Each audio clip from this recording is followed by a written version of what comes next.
modifying mopeds as well. So they just had a bit bigger engine laying around as well. I think they wanted to put in a bigger engine, but we're like, the tires are not gonna hold up, and we're not gonna like do too much to it, because otherwise cops are gonna be on our ass too quick. But we blew it up before the cops even found out. So 3 days. It was a good bit of fun.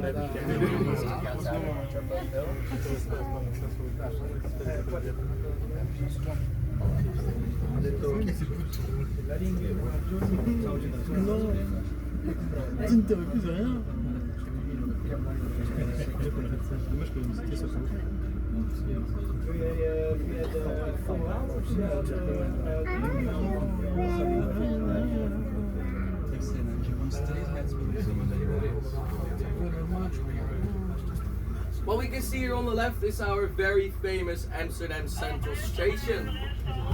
This was made by one of the most famous Dutch architects, Pierre Cuypers, and but there's another building here in Amsterdam that looks quite similar to this one. Does anyone maybe know what building I am talking about?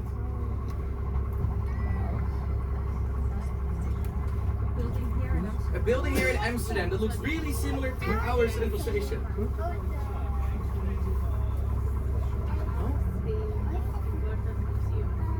Yes, the Rijksmuseum, in fact. The Rijksmuseum looks very similar to our Central Station. And the reason for that simply is they were made by the same architect. Now, the Pierre Cuypers, he loved to use red bricks and yellow sandstone for details, and creating 2 towers with an entrance in the middle of it. And because of that, because of the fact that they look so similar to each other, tourists often confuse the two as well. Sometimes I go to the museum after a night out, or I cycle past it, and you have some really confused tourists looking for the train tracks. But if you've never been to the Rijksmuseum, even if you do not plan on going to the actual museum, you can still walk through the middle part. Nowadays it is a bicycle path, but back in the day it was a car road where you could go 80 kilometers an hour, or around 15 miles an hour. Nowadays you can find a lot of different street art displaying here, and if you're into architecture, you can also explore the gardens of the Rijksmuseum. They're filled with some statues and part of old city gates that the architect just really loved and didn't want to be destroyed.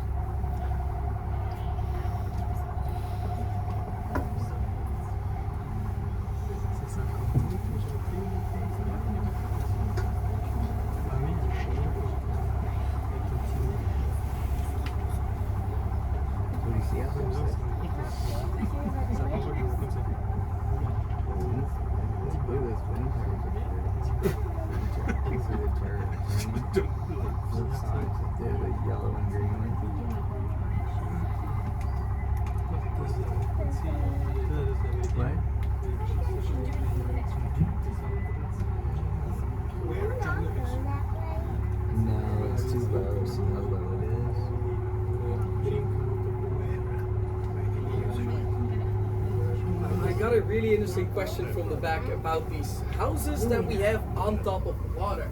If we look to the front of the boat, we can already see a few of these houseboats, but in a moment when we turn back into the city center, we'll be able to see a lot more of them. Now, these houseboats here in Amsterdam, they first came to our city in the 1950s, when Amsterdam was experiencing its biggest housing crisis to date. And during that time, the municipality did something rather dumb, because they told Dutch people that they could live on the water without paying property taxes. And that is pretty much the same as saying that something is free. And if you say that something is free to a Dutchman, well, they're going to come by the thousands. So at one point we had almost 9,000 houseboats here in Amsterdam, and none of them were hooked up to either the electrical or sewer system. So every single morning, 9,000 of these houseboats grabbed their bucket of human waste and just straight into the canals. During this time, Amsterdam also received the nickname, the beautiful lady with the bad breath. Because Amsterdam has always been a gorgeous city, it just smelled really bad. And so we needed to find a solution. And that solution came to Amsterdam in the shape of the mooring license, which means that the spot on the canal or the harbor where your boat is yours to keep forever. And we only made 2,500 of these licenses. And this is where the real cost comes into play. Now, the cheapest houseboat that you'll find here in Amsterdam is currently on sale for around €500,000. But this is a really small boat that looks like it's about to sink. If you want a boat here in the open harbor or just in the city center of Amsterdam, you're starting at 1 million euros each. But not all hope is lost if you would like to experience life on a houseboat for a few days, because around 30% of them are actually available for rent on Airbnb. And you can always tell which houseboats are owned by locals and which ones are owned by Airbnb. And you can find